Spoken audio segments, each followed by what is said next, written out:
checking out the lock-picking lawyer, just kind of going through a bunch of them. I think it would be fun. I want to do a stream where I learn to pick a lock, so everybody in Twitch chat told me that he does it really good. So let's check it out.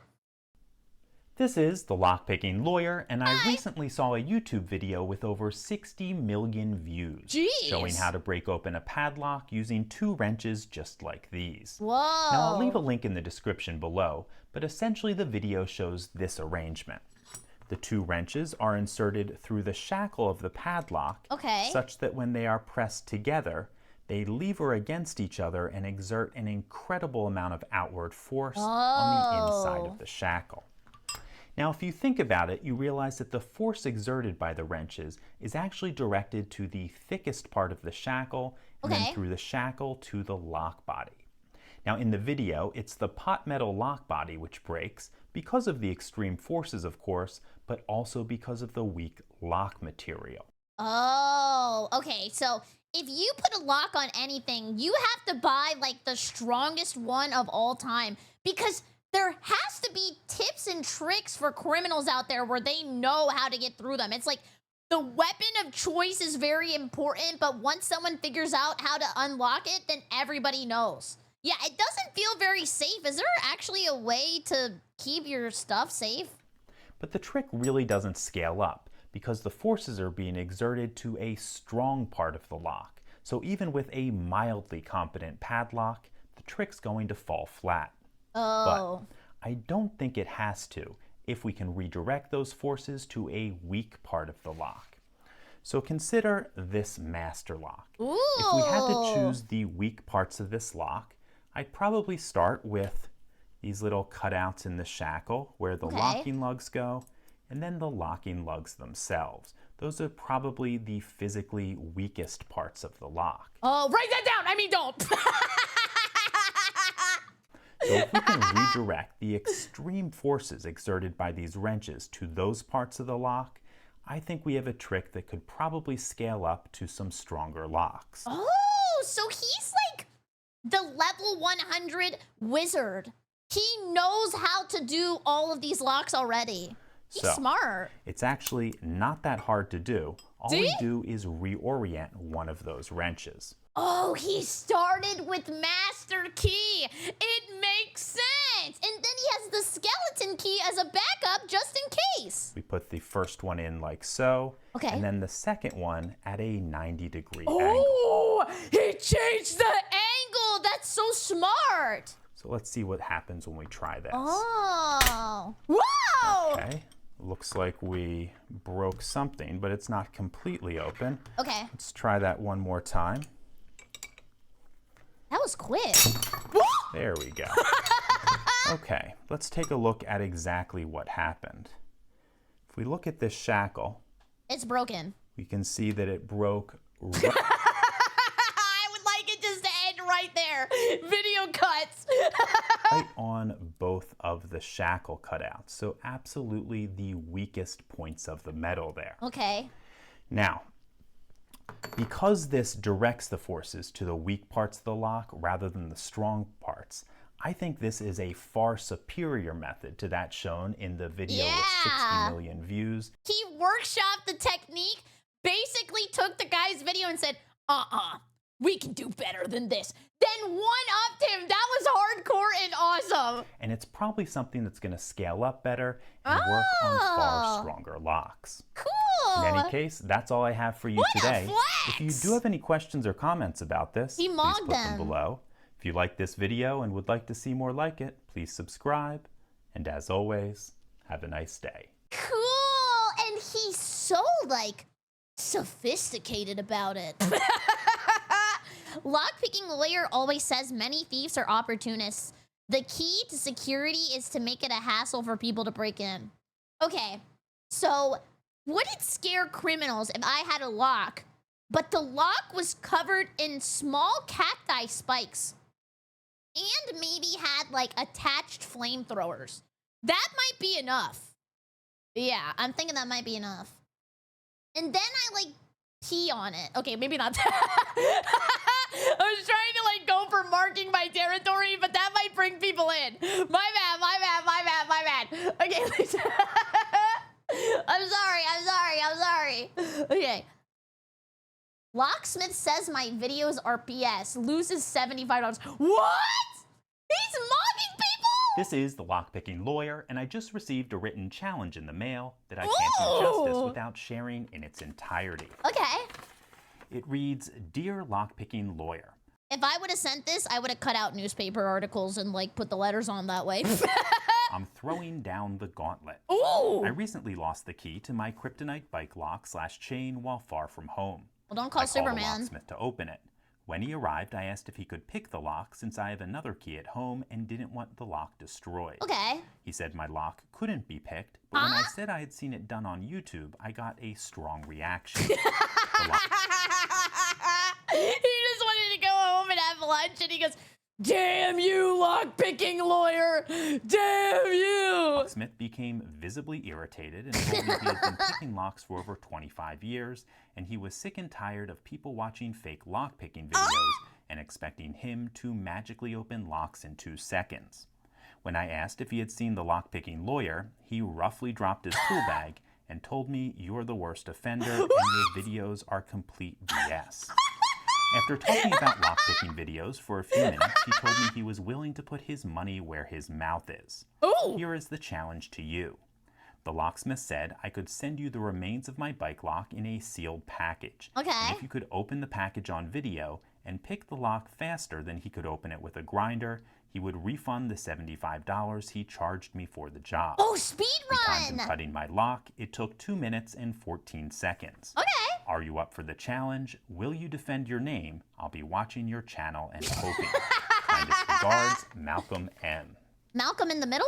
Okay, we'll take a look at the lock in just a moment, but before I do that, I want to say a few letter. words about locks. This looks like a bomb! Smiths and expectations. Malcolm says there's a kryptonite lock in here, which probably means a disk detainer core.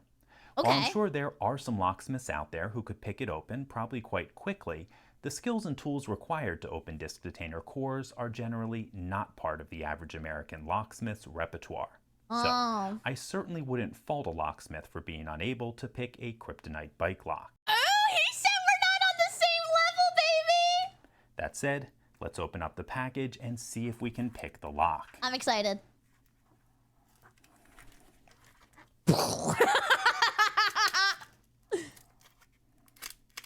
Oh, is this how you guys feel when I do cooking streams and I cut towards my fingers? Oh my god. Is that why he's wearing a Band-Aid? I can't.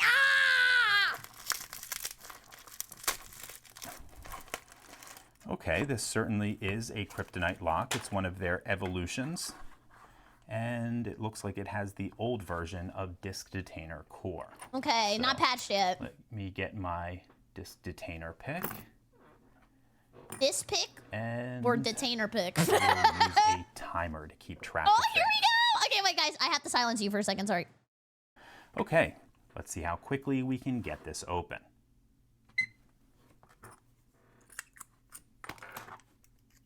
Okay. Okay, starting off strong. He's got a lot of time. Maybe he'll get a snack. Okay, he's rolling rock.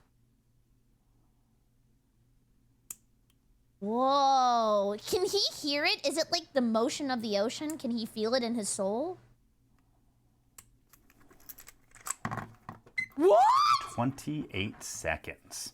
Damn, marked! Absolutely marked! Okay, folks, as you saw, beating 2 minutes and 14 seconds did not pose a significant challenge. Dang! He said bring me something better! The whole video is only 3 minutes and 50 seconds, by the way.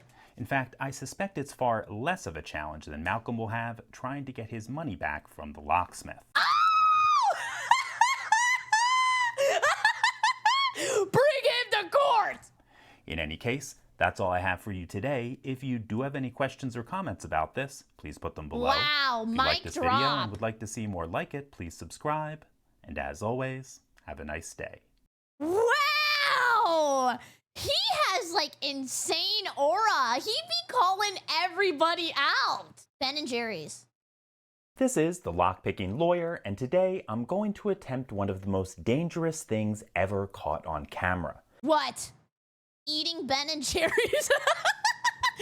An on-screen captured brain freeze. I'm going to get between my wife and a pint of her favorite ice cream, and we're going to do it with this, a Ben & Jerry's Euphora-Lock. Wait, Ben & Jerry's sells this? It's a plastic 3-digit combination lock specifically designed to secure a pint of ice cream.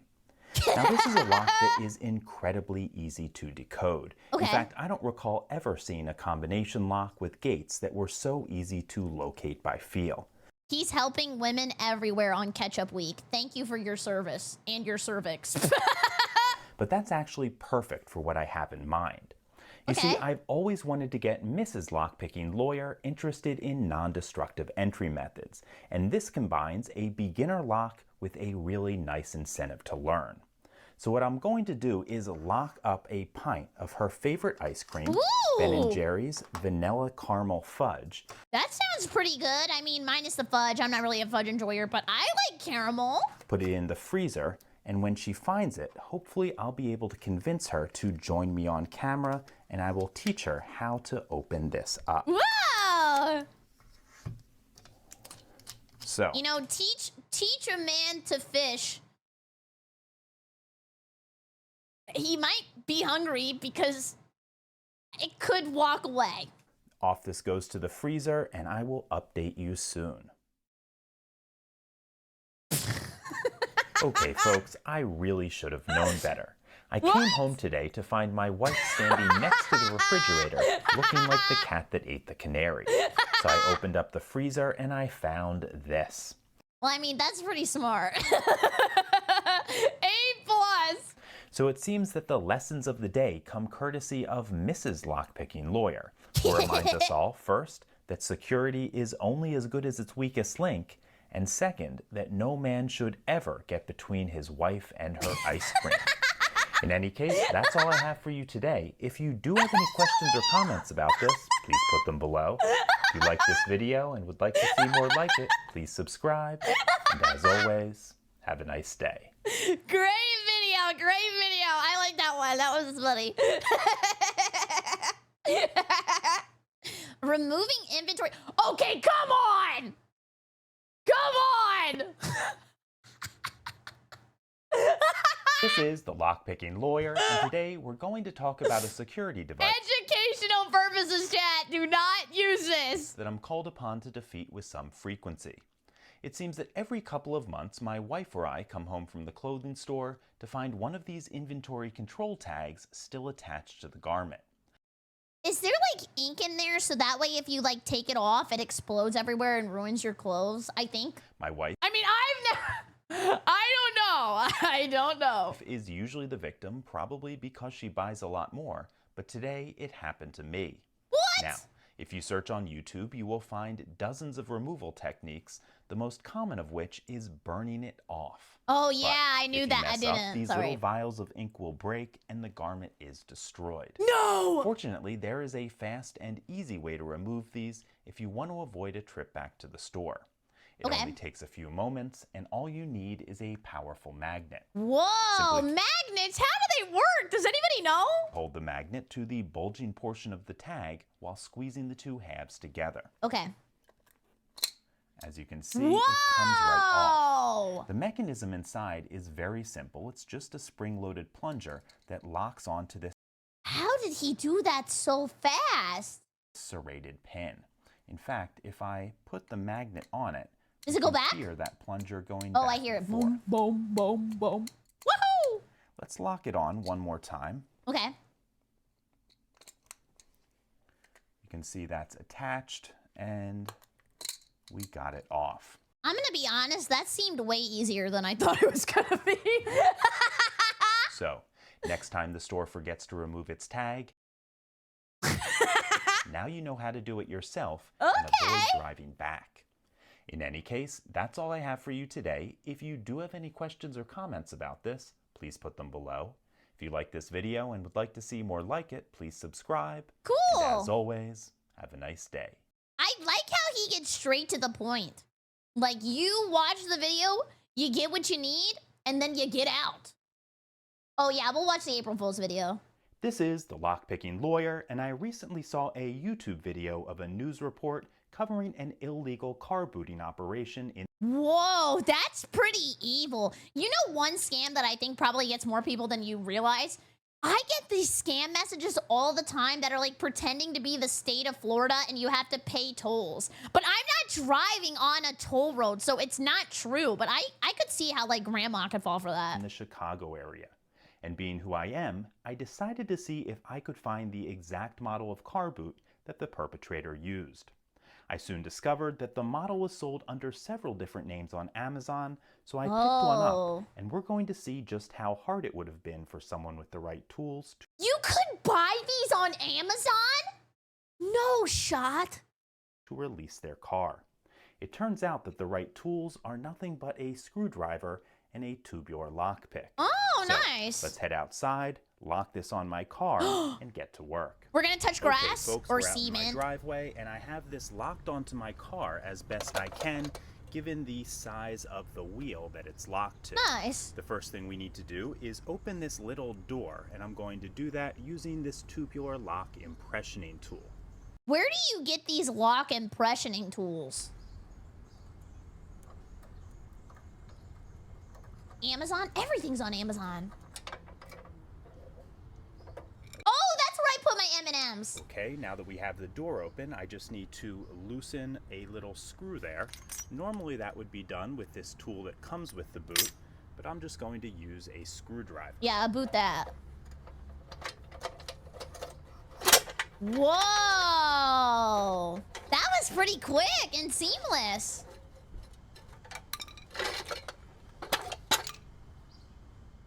Okay, we are back upstairs. That was easy. As you saw, this really doesn't provide any challenge. Yeah. If, of course, you have the right tools and a little bit of knowledge, which I suppose it's all about knowledge. Ty Lopez was trying to tell us that, but nobody wanted to listen. Is the rub. In any case, that's all I have for you today. Wow. If you do have any questions or comments about this, please put them below. If you like this video and would like to see more like it, please subscribe. And as always, have a nice day. He's so high ranked. I feel like an idiot. I'm like bronze tier lockpicker. This is the Lockpicking Lawyer, and on this... Getting in my ex-girlfriend's back door, April Fool's. Well, you can just ask. Maybe she's not into that. We don't know. On this channel, I've demonstrated how to penetrate some of the most secure equipment out there, usually using some very simple tools. But it's almost always done right here on my desk. It's a controlled environment that might not be equivalent to field conditions. So today, I'm taking you on the road with me. You see, I just got a call from my ex-girlfriend who's having a problem. Her new boyfriend is apparently having trouble getting in her back door.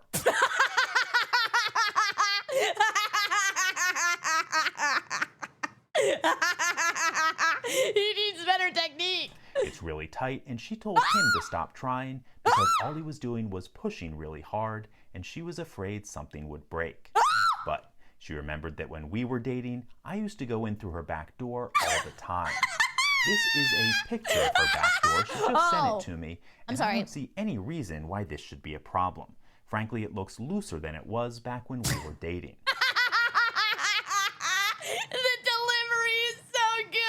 So, while her boyfriend's at work, she asked me to come over and see if I could help loosen things up. I, of course, agreed, so long as I could get it on video and share it on this channel. So, let's drive over and see if we can get in her back door without breaking anything. Okay, folks, here we are, and I have to say that my ex-girlfriend's back door is far dirtier than it ever used to be. That is filthy. Someone get her a backdoor bidet. That is nasty. Pressure wash that. Back when we were dating. It seems to have been neglected pretty badly, but I'm actually glad to find it this way. So you can see why I always keep baby wipes handy whenever I do anything like this. So let's get one out and wipe all of this brown residue away. Ew. She needs someone who's gonna take care of her. Look at that, nice little wipe. Oh yeah, get all up in there. I would have used my tongue. Thank you for throwing that at me. I definitely deserved it. Okay. Okay, this is pretty dirty. It might be a 2-wipe job. Ew!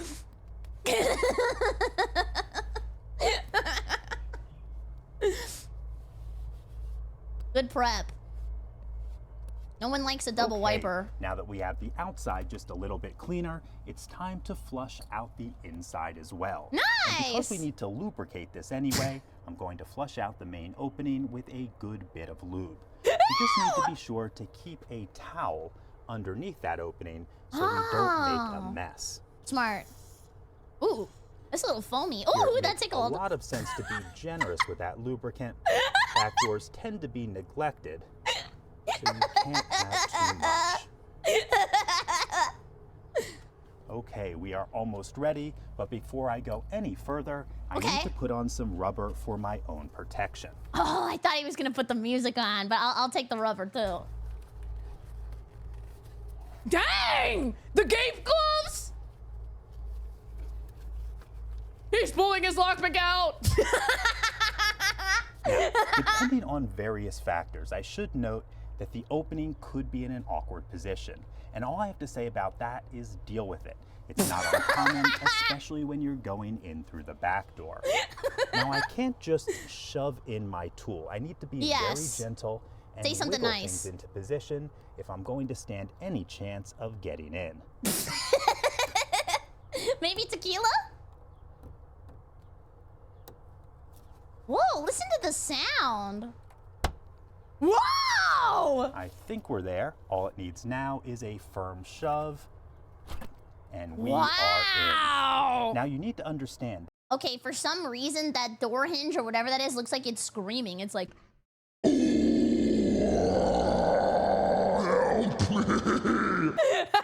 just because I got in her back door doesn't mean that her boyfriend will be able to as well. So I need to spend some time working it in and loosening it up. But that was nice of you. I'm going to do that off camera, so that's all I have for you today. If you do have any questions or comments about this, please put them below. If you like this video and would like to see more like it, please subscribe and have a great April 1st. Aw, wait, do you think the comments are respectful? The fact that he opened the door quicker with his tools than I can with the right key is frightening. Oh, he was nice. I drastically underestimate the amount of innuendos. That was an awesome video. Can he pick an unpickable lock? No way.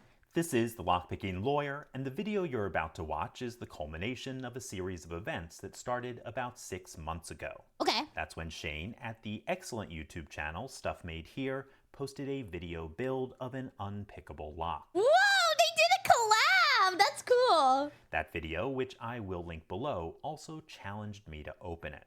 Fun. I obviously accepted because the lock is here, but Shane wanted to improve his design first. Okay, it has like zigzag teeth. That might be a little bit difficult. And by improve, he seems to have meant completely redesigned from the ground up. Oh. Because what I received was the original lock and a second lock which bore no internal resemblance to the first. Whoa. And I have to They're say, twins. I had a great time with these because both mechanisms are, to the best of my knowledge, completely original and, in my opinion, quite good. Cool. Fortunately for me, though, Shane doesn't have a lot of experience with lock defeat methods, so there were a few minor oversights that I was able to exploit. However, each of the issues I found can be fixed with very little effort, which would result in formidable lock design. Wow! Before we pick these, I want to explain what I'm going to do so my actions don't look too cryptic. Okay. That will require some reference to the internals, but if you want a detailed look at what's inside, that is cool. You need to check out the Stuff Made Here YouTube channel. And all the appropriate links are below. The first lock, this one, looks something like this on the inside. Whoa! When you insert the key, his the guts. pins in contact with the key will lift these upper pins that are shown in gold. Okay. Those pins then lock into place and rotate until they're in contact with this fin. Wait, they rotate? Okay, now I have to send it back. Oh. Okay, there we go. There are gates in the fin, and only if these upper pins are in the correct position will they pass through. Oh. Notably, however, When that test phase occurs, when those upper pins encounter the fins, they are no longer in contact with and nobody key wins. pins. That's what makes this unpickable in theory. What I'm going to do is lift all of the upper pins as far as they will go, lock them in place, rotate them until they're in contact with the fin, and then drop them down until they fall into their gates. He likes this. This is like a little challenge run. It usually takes a few attempts for it to work, but the method seems to be reliable. Okay. The second lock is even more complex than the first. What is this? It actually has 2 cores attached with an internal connecting That looked like that mother sucker from Five Nights at Freddy's rod. If we look at the back, we can see the bottom core, the top core, and a connecting rod. And he goes, the magma core. If you mess up, it shoots hot lava at your face. Oh! The shear line that matters is the one on the upper core, which we can't access to tension. It's behind this area of the lock. Okay. By the time that upper core actually turns, the bottom core is offset by about 45 degrees, which means you can't move the pins. That's why this lock is, at least in theory, unpickable. Okay. Put differently, when you can access the pins, you can't tension the lock. I have a question, and I hope somebody can answer this. How has somebody in a big company not made an unpickable lock? Like, is there like no way to do that at all? Like, this guy got pretty close apparently, and it seems like he's gonna give him tips on how to make it unpickable. But why hasn't a big company done that? Money? Oh! When you can tension it, you can't access the pins. It's always money. I'm going to try to get around that by inserting a thin piece of metal between the door and the lock housing. Then slide it up until we're over the top of that upper core, and then pull down, which should tension the upper core. Oh, Once that happens, I should be able to pick this as I would a normal lock. Okay. There are 2 other potential vulnerabilities. The first arises from a combination of this core rotating 45 degrees in either direction until it seizes up. Okay. And the tailpiece being misclocked by about 45 degrees. You guys are expert criminals in chat. Why build an unpickable lock when they can just break a window? You know what? You win. You win. Why that makes a difference, but I think you get a chuckle when you see how they interact. The second vulnerability is decoding, and we can do that because all of these upper driver pins are the same length. A tool can be fashioned to lift all the pin stacks to the stopping point, fully compressing the springs. That's an indirect way of measuring the key pins, which would allow us to cut a key. Okay. I did not create that tool because I had another way to open this, but that's something that used to be common before manufacturers started varying these lengths. Oh. Okay. I have been talking for too long. No, I like it. The jig that Shane sent me to pick these in is way too big to fit on my desk, so we are going to mount these up, head down to the garage, and try to open them. Field trip! Okay, we are down in the garage. Both locks are mounted in this mock door, and the frame is secured to my workbench. We're going to start with the newer of the 2 locks and discuss a vulnerability enabled by the fact that this core will turn about 45 degrees before it seizes. Oh, okay. That creates an issue as the lock interacts with the deadbolt. Oh! Now, under normal circumstances, a deadbolt that is fully extended is happy to see me, yes. Can't be pushed back into the door. Oh, that too. However, maybe if it's if we turn this core as far as it will go, it's just enough to disengage the anti-retraction mechanism. Oh! That's something we can certainly take advantage of while the door is locked. Okay. All we need to do that is something that will turn the core and something pointy like the tip of my pocket knife. Whoa! So, going to turn this as far as it will go. Then use the point of the knife to walk the bolt back. Whoa! He's stepping on the beach, do. Might as well let him know we're here. Next, we are going to attempt a picking I like the attack, role though play. certainly not a traditional one.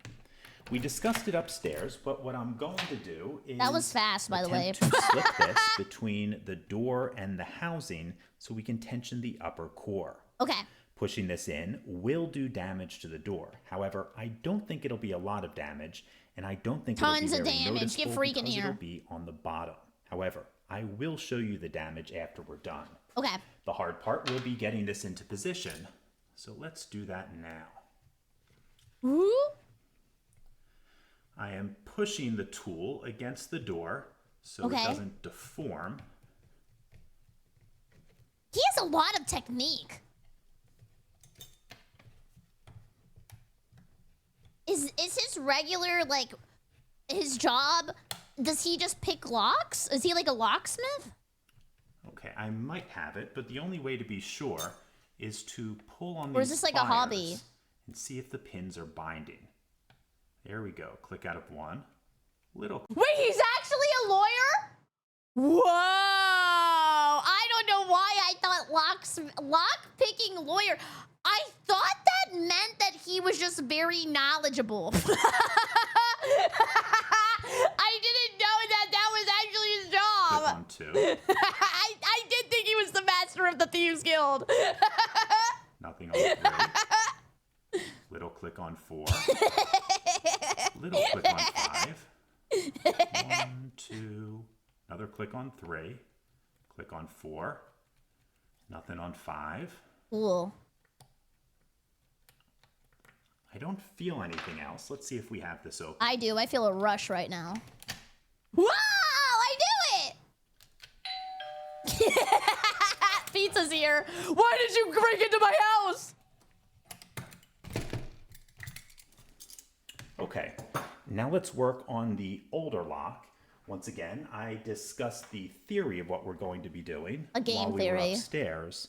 However, it's a little bit harder in practice. First, we need to lock it. Okay, when are you gonna pop it and drop it? Okay, I'm going to use this pick to lift all the pins to their highest position. And you get much higher.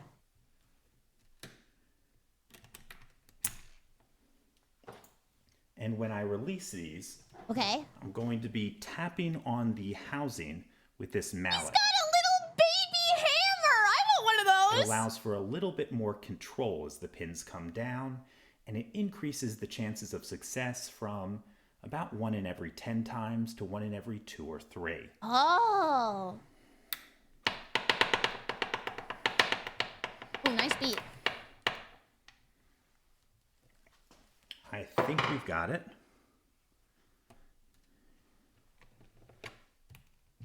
Whoa! Now ring the bell! Now ring the bell! Yeah! Woo! My favorite part! Okay, folks, let's bring all this stuff back upstairs. I will show you the damage underneath, and we will sum everything up.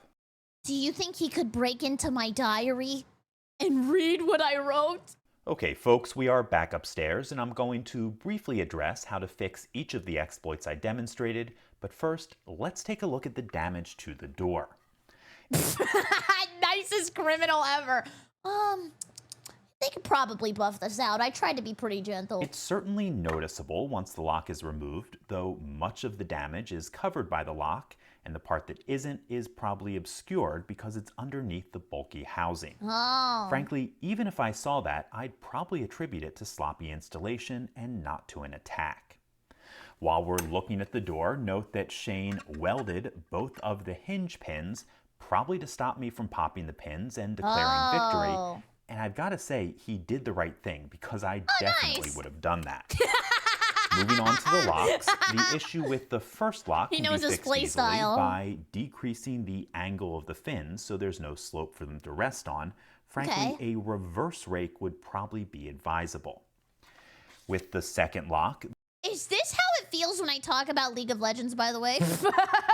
Honestly, I would hold the wave and hope that it crashes a little bit later. Gonna go for an early tower, maybe rotate mid. After that, we'll secure Dragon, and then maybe we'll just start rushing to Baron. We'll have time. The first exploit can be fixed with a slight modification to this moving tail piece, reclocking that cutout by about 45 degrees. There are about a dozen ways to fix the picking exploit and deny access to the back of the lock, but when I told Shane about it, he precision machined a back cover, Whoa! which is probably the most expensive solution, but certainly one that works. So, I hope you all enjoyed this. Shane, excellent work on these locks, and thank you so much for sending them my way. To everyone else, that's all I have for you today. If you do have any questions or comments about this, please put them below. If you like this video and would like to see more like it, please subscribe. And as always, have a nice day. My comment is stay away from my house.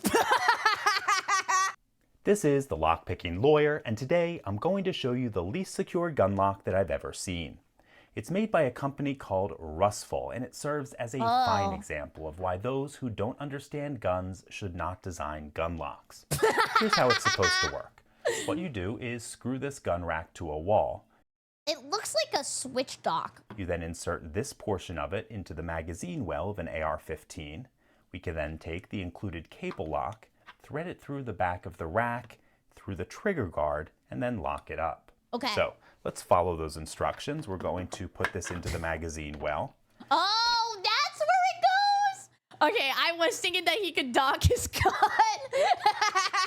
I gotta charge the controller, sorry about that. Take our cable, and I should note there's not enough cable to wrap all the way around the gun, and because the magazine well is blocked, we can't go through the receiver. Okay. So let's go through the trigger guard, Nice. Lock it up, and according to the Amazon listing, this is sufficient to secure the gun from both children and thieves. What? So, That's it? What if I had a giant pair of Looney Tunes scissors? What are you gonna do now? why did I say this is such a bad design? First, there is absolutely nothing to stop this gun from being loaded and fired while locked. Yeah! You can either load it through the ejection port, or you can just lift the whole gun off of the rack and insert a full magazine. You obviously would not be Hey, it's a suggestion! Get away from my able gun! to aim it well, but there's nothing that stops it from firing.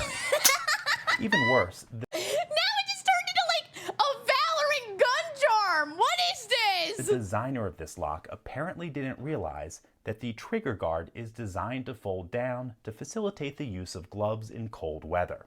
The intended tool to do that is the tip of a cartridge, but just to drive home the point of how dangerous this is, we're going to use my 8-year-old son's Lego astronaut. Leave her All alone! we do is push down on this little detent, and the trigger guard will fold down, and we can remove the gun from the lock. So, it should be very clear. This is a product that provides absolutely no safety or security, and it should obviously be avoided. And a kid could have that, by the way. That's like on spawn. In any case, that's all I have for you today. If you do have any questions or comments about this, please put them below. If you like this video and would like to see more like it, please subscribe. And as always, have a nice day. Wow, you can hear him smiling at the end. A love lock that can never be opened. Let's watch him ruin somebody's love life. This is the Lockpicking Lawyer, and tomorrow is Valentine's Day. It's a celebration of love and romance with so many traditions designed for partners to symbolically demonstrate their love for each other. One of these symbolic expressions that I find interesting is the placing of a so-called love lock. If you're not familiar with this, it involves inscribing the name of you and your love into the side of the lock, securing it to the railing of a bridge, then casting the keys into the water below. Cute. The idea is that with the keys lost, the lock and love can never be defeated. True. It's meant to symbolize the permanence of the couple's love in a world of temporary things. I mean, you could have like matching Discord profile pictures. Of course, if you watch this channel, you know that where I'm concerned, a lock like this is as fleeting as a rainbow. That's why I decided to investigate this keyless love lock. They advertise that once you close the shackle, it can never be opened again. That, of course, is something I can't tolerate. The love part, maybe? Now, it didn't take me long to discover that a modified padlock shim was all I needed to open the unopenable lock. Let me show you how that's done. First, of course, we need to lock this up Okay. You can see once I close that shackle, it will not open again. We then slip the shim in between the lock body and shackle. Wow! They make that? Shackle, press down on the shackle, push the shim into position. Shimmy, shimmy, shimmy, shimmy, shimmy, shimmy, shimmy. Should open up. Okay, folks, it would seem that with the right tools, quick. Forever isn't quite as long as it used to be. Well, now whoever's on there is definitely getting a divorce. And just so you don't think I'm completely without romance, know this. Somewhere on the eastern seaboard of the United States resides a love lock emblazoned with the names of myself and Mrs. LockPickingLawyer. Geocache! That lock, my friends, is welded shut. In any case, that's all I have for you today. Wow! If you do have any questions or comments about this, please put them below. If you like this video and would like to see more like it, please subscribe. And as always, have a nice day. Whoa! You will never find the key to my heart. Nothing on 1. 2 is binding. Grey Goose, alcoholics in chat? This is the Lockpicking Lawyer, and a couple weeks ago, I featured a tantalus bottle lock that looked an awful lot like this one. But it was secured by a wafer lock that I could jiggle open. Well, just 4 days after I posted that video, I received this great package from Mark in Buffalo, New York.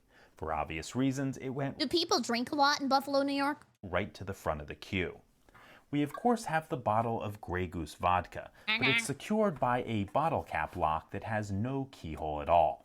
I've never seen one of these, but Mark tells me in his letter he got it in a Toronto liquor store. Could you just smash the top? Oh wait, then I think you'd be drinking glass. I don't know, maybe alcoholic challenge run? And that it requires a special tool to open.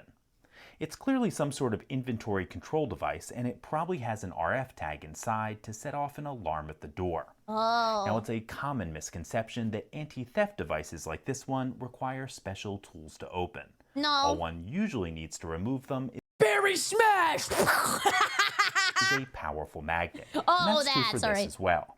We're going to give it a try. Okay, I'm starting to learn that if anything is bulbous and looks like an areola, if you use a magnet, you could probably open it. Just that quickly we got it open. Let's try that one more time.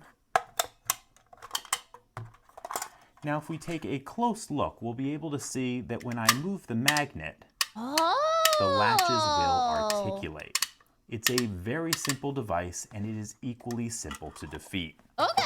So, Mark, thank you very much for the great bottle. To everyone else, that's all I have for you today. If you do have any questions or comments about this, please put them below. If you like this video and would like to see more like it, please subscribe. And as always, have a nice day. We're gonna watch this one in case I gotta get to the Wawa and get my mac and cheese as fast as possible. This is the Lockpicking Lawyer, and today I'm going to show you what I believe to be the most significant security flaw in North America. Jeez, somebody get on this! Now, the locks you see here may not look familiar, but the large majority of glass storefront doors in North America use one of these Adams Wright style mechanisms. Well, I'm gonna say it again. Doesn't matter how big a lock they put on the glass door because... The flaw is independent of what lock cylinder is used. The exploit works equally well on both low and high security applications. The problem lies in this mechanism that's installed inside the aluminum door frame. The lack of internal shielding allows us to insert a tool like this one that I sell over on covertinstruments.com. Giant staple! And open the bolt in a matter of seconds. Let me show you how it's done. First, we insert the tool along the side of the door, then rotate the hook into position behind this locking bar. Once it's in place, we simply pull down on the tool and the bolt pops open. Is that easy? Let's also do it on the swing bolt version. Once again, the tool is inserted along the side of the door and the hook is rotated around the back of the locking bar. We can then simply pull down on the tool and the bolt opens up. It's that easy? Now, demonstrating this on my desk certainly does show the functionality, but it's a bit more impactful when you see the capability demoed in the field. Oh, actually, I just thought about this. It probably doesn't matter because cameras. So they'll probably get you anyway. So let's do that as well.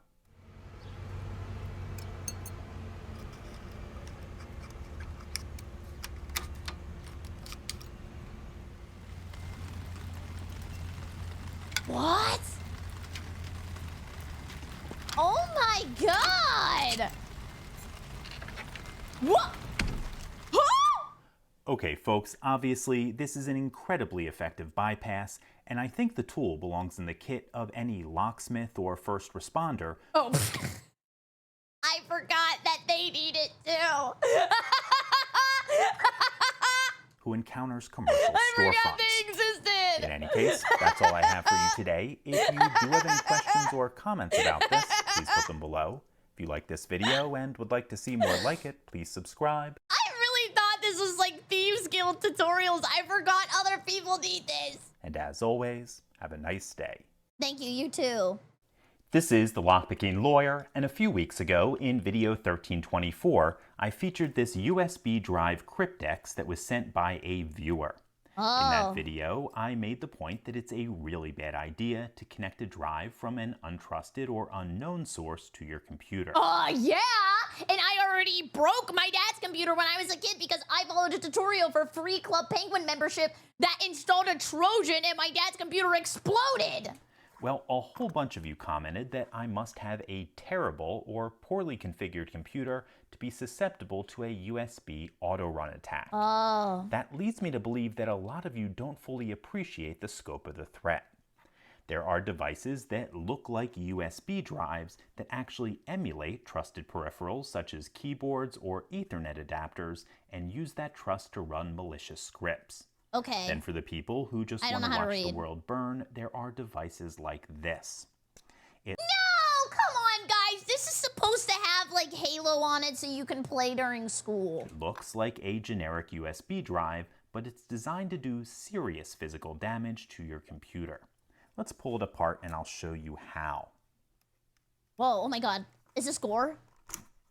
You will not find any memory chips in here, but what you will find are a whole bunch of capacitors. They charge from the USB port, then discharge a circuit frying pulse down the data Ceaseless lines. discharge. Best case scenario, you will never use that USB port again. Worst case, you'll never use the computer again. Whoa. That's why when I receive items like this in my P.O. box with a return address naming Rick Astley, I have to assume what's inside is malicious. Though to be fair, I'm not sure if I'd rather have my computer compromised than my eyes and ears by the music video this contains. Yes, he's getting rolled. To open this combination lock, each of these wheels needs to be turned to the correct orientation, and I'm going to do that by pulling on the drive that slips out of the bottom while turning the wheels until I feel them drop into the correct gate. It's like a little fidget toy. Let's turn this over so I can't see what direction those wheels are in. Then I'm going to pull on the drive and turn those wheels until I feel the wheels of fate are turning. Fall into a gate. There we go. That one feels set. This one is set. That one feels close. And there we go. Whoa! Okay, folks, it's pretty clear this is not a serious security device. But I really just made this video to caution people against being so brazen with unknown devices. How does he do it so effortlessly? In any case, that's all I have for you today. He didn't even sweat. If you do have any questions or comments about this, please put them below. If you like this video and would like to see more like it, please subscribe. And as always, have a nice day. Whoa! He is him! He's literally him! This is the Lockpicking Lawyer, and what I have for you today is a video I probably should have made a while ago. Yeah, we need a tutorial on how to unlock a bra. Please do it for the people! You see, I'm really lucky that you folks, my viewers, send in so many interesting locks, and often they come with equally interesting stories. Okay. But every now and then, that story includes an admission to a crime. I wonder why. And as is the case here, lets me know that I'm in receipt of stolen property. Oh. This lock was sent in by a viewer who I'll call John Doe for obvious reasons. Yeah. John arrived at his rented storage unit to find the red lock of shame. Oh, it's he the didn't lock pay. that management places on the door of a locker when the renter hasn't paid their bill. Ooh. If we look carefully, we can read Warning C Manager. No. At that point, you're only... Well, if it's a C manager, where's the land manager? -2, -2, tomatoes. The legal option is to go pay your bill and have management remove the lock. John, however, chose a different route, involving at least 4 felonies, including the theft of his storage unit's scarlet letter. Obviously, I'm sending this right back to John's return address tomorrow with the strong recommendation it be given back immediately.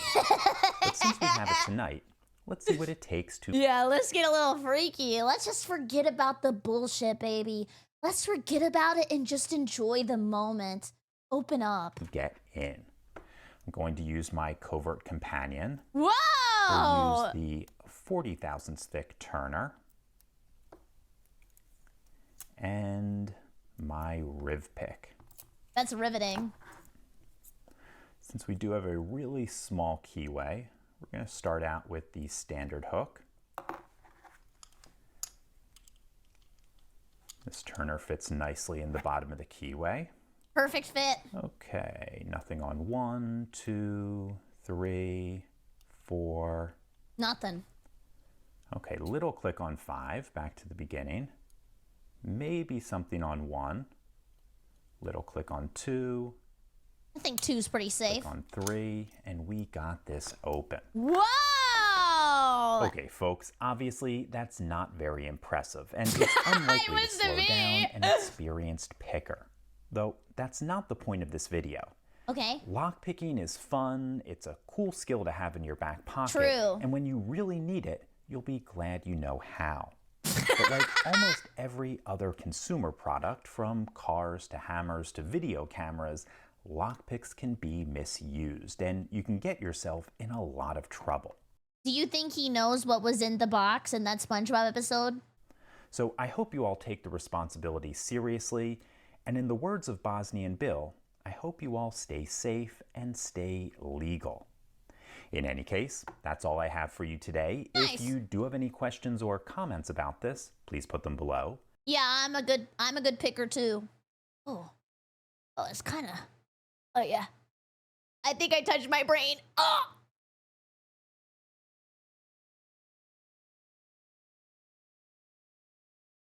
Okay. If you like this video and would like to see more like it, please subscribe. And as always, have a nice day. Thank you. I hope you have a good day too. Oh, this is just for my knowledge. This is Lockpicking Lawyer, and what I have for you today is the SafeGo, a product the company calls, quote, the ultimate portable safe. Okay. Now, if you're guessing that I'm skeptical of that moniker, you would be correct.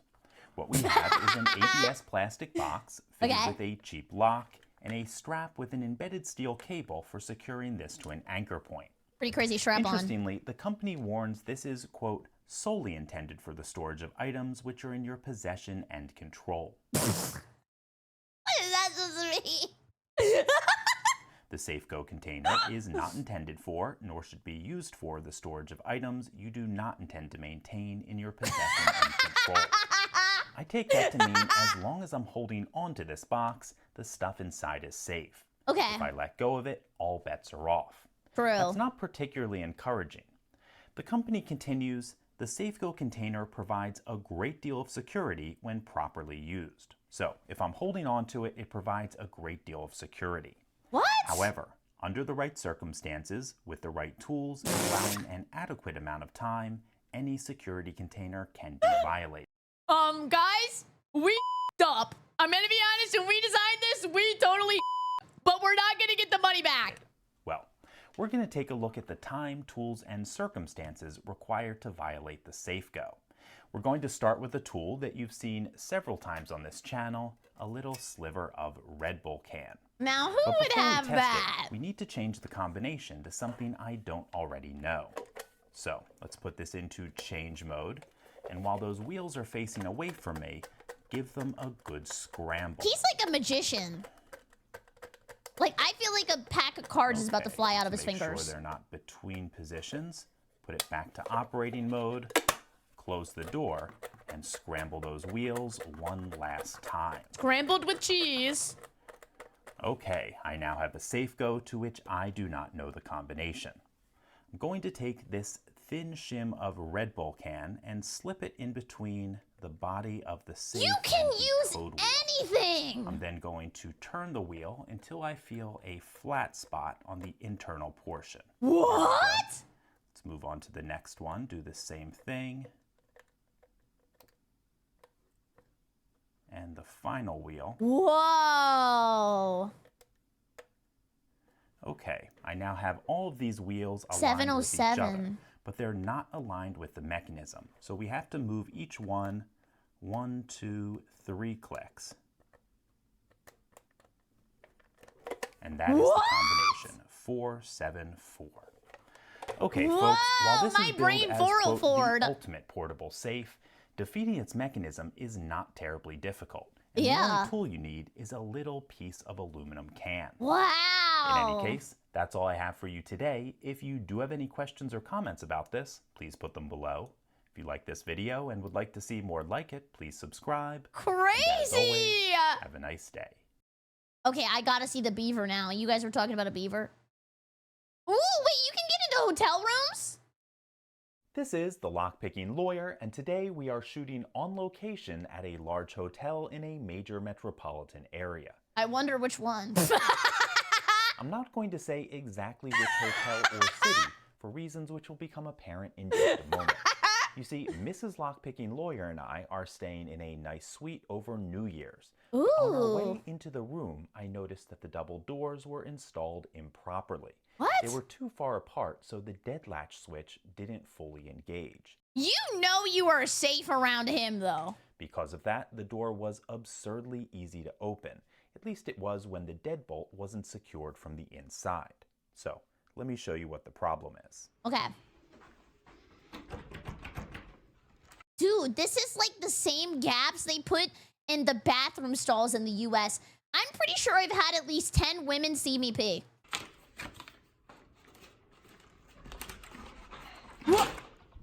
Unfortunately, spotting issues like this is a shockingly common occurrence if you know what to look for. Improper spacing, incorrect strike plates, locks installed backwards or upside down. These types of installation errors are just inexcusable, especially on a hotel door. Needless to say, I alerted the hotel to the issue, and hopefully it will be resolved in the near future. Nah, let's be honest. No. In any case, that's all I have for you today. If you do have any questions or comments about this, please put them below. If you like this video and would like to see more like it, please subscribe. And as always, have a nice day. Well, that was a quick one, and now I'm scared that somebody's gonna get into my hotel room. Okay, that makes it seem like I'm streaming in a hotel, but I'm not.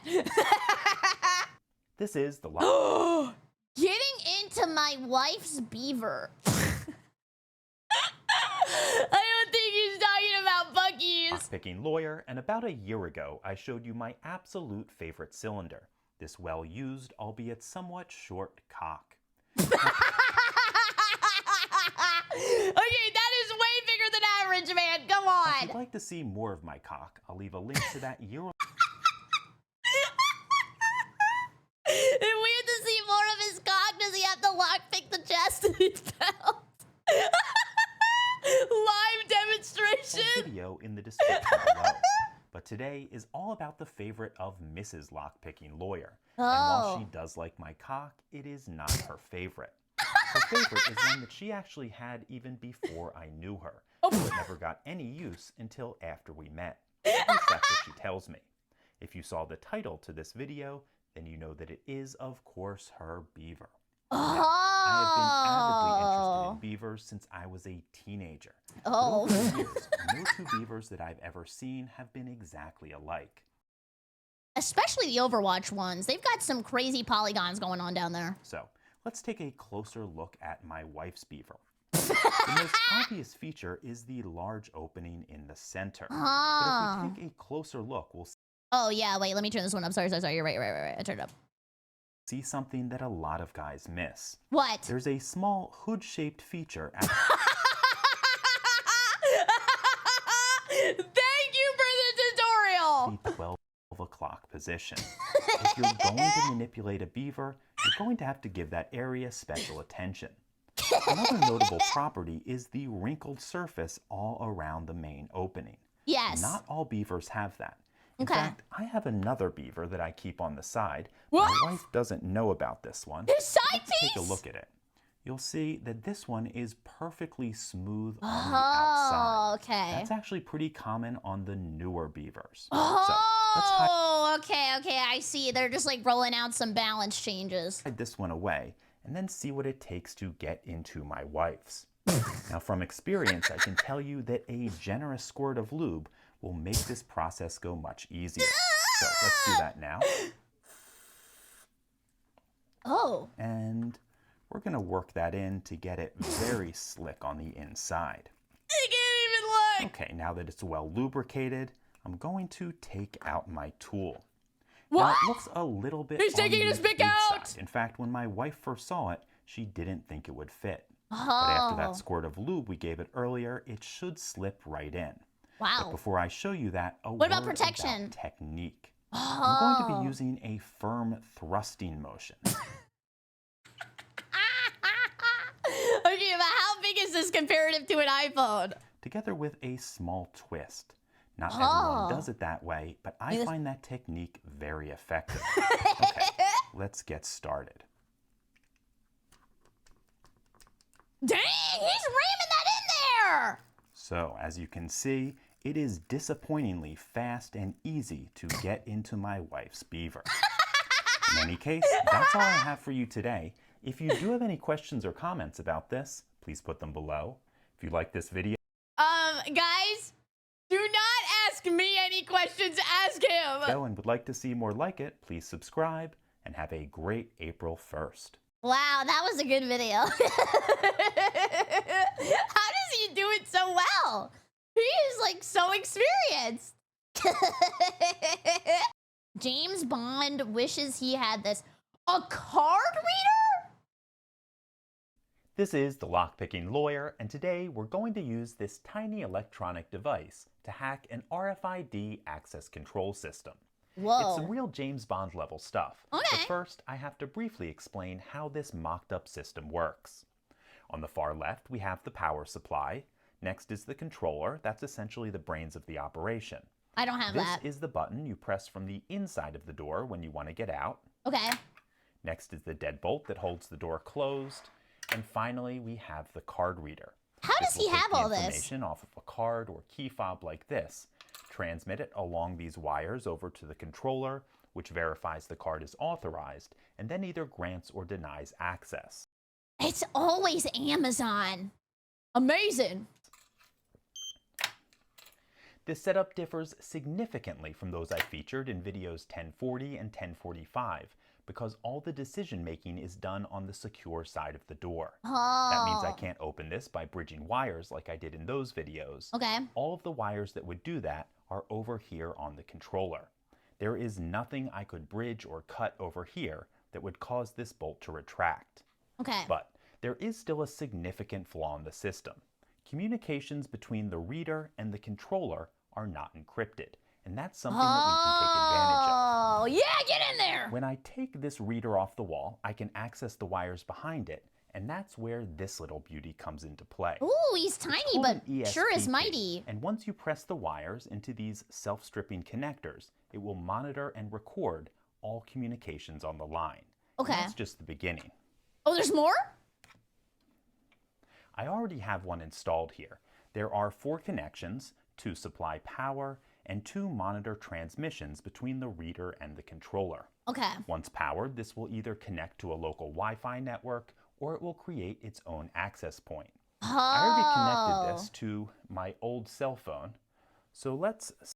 He has 2 cell phones and runs a lock-picking channel. Interesting. Scan a few cards, and then we'll see what the ESP key has found. Okay, let's refresh our browser. You can see all of the cards we just scanned, and even better, I can have the ESP key replay all of the information that was transmitted any particular time, which will fool the system into thinking an authorized card was presented to the reader. Oh. Now here's where it gets even more interesting. Okay. We have this binary stream right here. Yes. If I 0, 0, 0, 0, 1, 1, 0, 0, 1, 1, 0, 0, 1, 1, 0, 0, 0, 0, 0, 0. I just said I love you in robot. If I were to convert that binary stream into decimal, I get 848176. I can use that number and this device to create a cloned card. What is that? That looks like the thing that turns on my AC.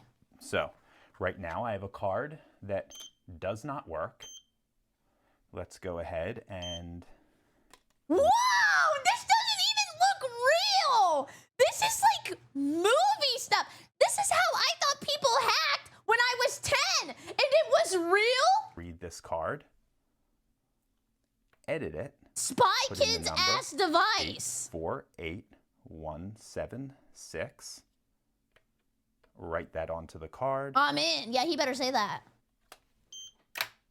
And right now, the system can't tell the difference between these two cards. Wow! So, is this your card? Is this your card? Is this your card? How did you get in here? I don't like this magic trick. If you are installing an access control system like this, it is really important to use one that only transmits encrypted data. Otherwise, an attacker can compromise the system with very little effort. Yeah. In any case, that's all I have for you today. If you do have any questions or comments about this, please put them below. If you like this video and would like to see more like it, please subscribe. And as always, have a nice day. Guys, I think I've realized I'm a lot less safe than I originally thought. I think someone in chat earlier said something that kind of spoke to my soul. They said, locks deter morally correct people. Or honest people, that's what you said. Locks only deter honest people. And now that I think about it, I think you're right. Especially in the age of the internet. It is so easy to learn how to do this stuff. This is crazy. Oh, no, not my kitty. I was just talking about this in my diary. This is the Lockpicking Lawyer, and just because you can get into something doesn't necessarily mean that you should. My diary! He's gonna know about every embarrassing crush I had when I was in middle school! At least that's the specific advice that comes to mind today. You see, what I have for you today is something that many women consider to be the epicenter of their most intimate moments and thoughts. These go by several names, which range from clinical to downright inappropriate. Looking at these, I think we'll use the term kitty for obvious reasons. Meow? Oh, who did this? Kitties to show you. Who did this? The furry allegations are never gonna end. This one belongs to Mrs. Lockpicking Lawyer, and you'll notice it's a nice rosy pink and quite furry. Yeah, it's got a lot of hair. You can't tell this on video, but it also has a nice fresh watermelon scent to it. Ooh! This one belongs to a neighbor of mine, a very friendly girl who works as a dancer. You'll notice her kitty is even more furry than my wife's. Wow! But she's also decorated it with glitter. That's quite unusual. In my experience, you'll either find kitties that are furry or kitties decorated with glitter. What? Finding both that has gotta be a disease coming on. Glitter kitty? Together is rare, though I've heard it was a bit more popular back in the 70s. In the 70s? People actually have glitter kitties? Even so, I understand this kitty is quite well used, so apparently it does have some appeal. This last kitty belongs to my ex-girlfriend, and unlike the first two, this one is perfectly smooth on the outside. Wow! I understand that's becoming more popular these days. Also, unlike the first two, this one is not pink on the outside. However, if we look carefully into these folds, oh my God, she has the meats. Pink on the inside. Okay. That pink coloration on the inside is fairly universal. If we look into my wife's kitty, we can certainly see some pink in there. And moving over to my neighbor's kitty, well, that one's more of a purple color. I've never seen that, but I've heard that can happen with excessive use. What? Now, only a few people will ever get inside of any particular woman's kitty, and that's because they're kept closed unless you first get into their hearts. Aww. Now, I of course have the key to my wife's heart, so unexpected wholesome moment is fairly routine. I do it often, and it usually doesn't take more than a few seconds, though my wife does seem to prefer when I take my time. That said, when I first met my wife, I did not have a key and found getting in quite difficult. It's okay. I had to figure out exactly where to touch and how to manipulate to get in. If I recall correctly, I spent a fair bit of time with my tool in this hole. Strangely, it did nothing at all. But when I squeezed my tool into this tiny little... Brother, I hope not. Seemed to pop right open. So that's what I've been doing ever since. Similarly, my ex-girlfriend's kitty is also kept tightly shut unless you first find your way into her heart. I'm not sure if I remember exactly how to do it, but let's give it a try. You got it. Muscle put my memory. Tool into this tight little hole in the bottom.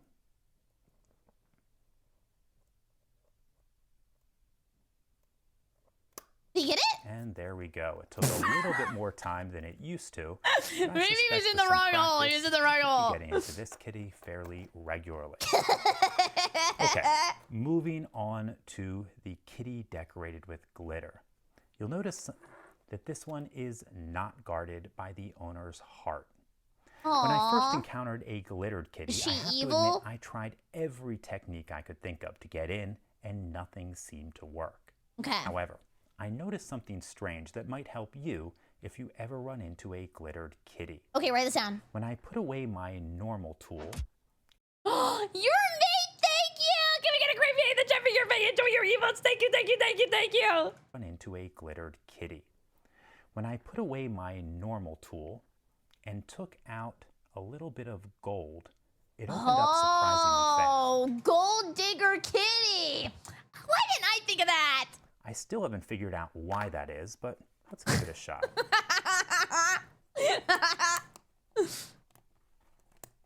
I like gold. Okay, as you can see, we got into that very quickly using some gold. Oh. One additional note, you'll notice that when I get into a kitty covered in glitter, always make sure that your tool is covered in rubber. Now, having shown you a few kitties belonging to women, the question arises, do men have something similar? Well, in fact, they do, but they don't quite fit in on this channel because unlike women's kitties, the male equivalent is extraordinarily easy to access. Really? I actually borrowed a few from friends of mine to show you. You'll notice there's nothing stopping you from accessing any of them. I'm not sure why they're so different. One curious observation I had, though, is they're all about the same size, roughly 6 inches. Well, that's huge! I find that strange because comparing it to mine, mine's about 8 inches. I always thought that was normal. I guess not. In any case, that's all I have for you today. If you do have any questions or comments about this, please put them below. If you like this video and would like to see more like it, please subscribe. And have a great April 1st. Oh my God, what do the comments say? Wait, this is 2 years ago. Does that mean this year, this coming year, I'll get to experience an April Fool's video in real time? Oh, I'm so excited. This is perfect for Halloween. I see you. Zap. What is that from? Oh my God, why did that come into my brain? I told you my brain is like a soundboard. I see you. Zap. SpongeBob! This is the Lockpicking Lawyer, and the abomination of a lock that I have for you today was recently given to me by a good friend. Wow, it's so wet. In the source, I'd probably think this to be either a level 4 biohazard or a direct threat to my eternal soul. So to be safe, I'm going to break with tradition. It looks like the Terraria. This looks like it should be in Terraria. And only touch this while wearing gloves. Good idea. Now, as you might imagine, I'd like to spend as little time as possible handling this lock, so a quick and easy bypass is the order of the day. Fortunately, there are at least 2 of them that work on the lock onto which this demon spawn seems to have latched. The first uses a covert instruments padlock shim. We're going to shove that in between the lock body and shackle, and as we push it down, get in there. The shackle pops open. That was easy. The second bypass uses the knife tool in the Arbiter bypass kit that I just released last week over on covertinstruments.com. I think what I'm learning is don't buy a cool looking lock. We're going to shove this through the unshielded keyway all the way up to the locking lug and push it aside. Let's do that one more time so you can see it was not a fluke. Yeah, do it again. Oh, and again. Okay, folks, obviously this is a really weird lock, and despite all its flaws, I kind of like them. I'm happy to have it, if for no other reason than to always keep an eye on my collection. In any case, that's all I have for you today. If you do have any questions or comments about this, please put them below. If you like this video and would like to see more like it, please subscribe.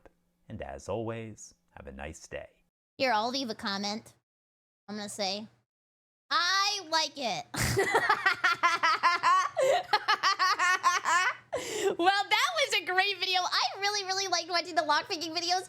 As always, thank you so much for watching. I hope you have a great evening. If you're new here, make sure to subscribe, like the video. It helps me out. And maybe leave a comment about your favorite lock. Have a good